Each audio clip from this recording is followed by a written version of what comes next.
Hey, folks, welcome to Win Anyway Live on this Wednesday. Just to answer the first question some of you might have, I'm wearing the same shirt as I did last night because I only wore this shirt for an hour last night. I had another shirt on and I spilled this drink. The lid came off and it went all over my shirt last night. And so I changed into this one for the last couple of hours of last night and then wore it again today. Today is Star Trek Day, and I am a huge Star Trek fan. I'm a Trekkie, although I might be more considered a Trekker. I'm not first generation. I'm not old enough to have watched the original series in the 60s when it came out, but of course I did watch it in syndication, watched the animated series, and of course the Next Generation when it came out and I was in college, and all the iterations since. But I'm really always kind of at home with the original series. When I was a little kid, and we're talking 5, 6, 7 years old, I'd watch this show. And I'd watch it on black and white TV. I remember the first time I saw the bridge in color, and I'm like, why is there so much red? I always pictured it as grays and blues, not bright reds as the original bridge had. Same with the actual uniforms. But I got used to it once we got a color TV and I figured it all out. My dad was a Star Trek fan as well, and he ended up going to a science fiction convention. I think I was 7 years old. He came home and he had a black and white photograph of Nichelle Nichols on the transporter pod, fully in uniform.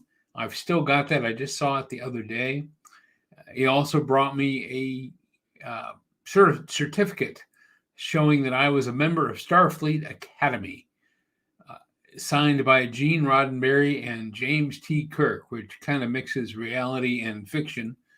And it's got a gold outline, and the Enterprise on the backdrop. So it's a cool little certificate. Still have that as well. I actually have a couple of models of the original Enterprise and then the Enterprise as it appeared after it got destroyed in one of the movies. So a couple of models, probably should get some more, but those cost money and it's hard to justify spending money on models of spaceships when you're 53 years old. But Star Trek is not just a day. It's a way of life. It's a way of thinking. And Gene Roddenberry wanted us to live in a society that didn't have judgment.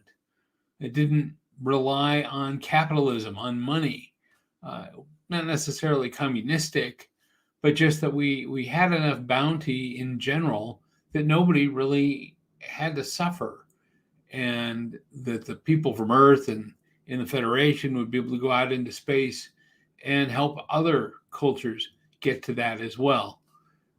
It's a philosophy of abundance. For a motivational speaker, the abundance philosophy is something that we think about a lot, because otherwise, if we're not in abundance, we're in scarcity. Well, Star Trek is full of abundance. And there are other parts of it that are, just part of it is political because it was in the 60s. And even now, people who write the show and do the show have it parallels in politics. But when you get right down to the core of Star Trek, it's meant to be best things for everybody.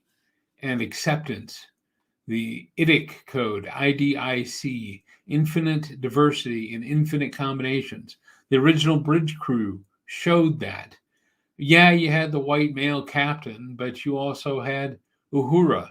You had Spock, the alien. You had a Russian ensign. You had a lieutenant commander, an Asian, Mr. Sulu, who gets a lot of run right now, is George Takei on Facebook. Go look him up. Scotty, the Scotsman. There was no... It was not just a bunch of white guys. It was meant to celebrate diversity. It was meant to celebrate everybody. So when I think about Star Trek, I don't just think about celebrating the first day it ever showed up on network TV. I celebrate what it has always meant to me, which is what we could be, where we could go, what we could do, who we could become, not just spacefaring peoples on a cool starship getting into space battles, which, as a little kid was kind of cool. But as an adult, a society that holds each other in utter acceptance and lives in abundance for all. There you go. That's my philosophy tonight. Win anyway. That's a big part of it. I'll bet you could use win anyway in a Star Trek episode if you really wanted to. Go out there, have a great day, and maybe someday you too can go where no one has gone before. See you tomorrow on Win Anyway Live.